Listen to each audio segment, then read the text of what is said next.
Okay, so ito na yung total na naipon natin sa alkansya natin.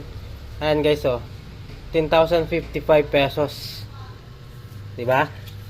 Ito 3,000, 1,000, ito 2,000, 1,500, ito 1,000, 500, 500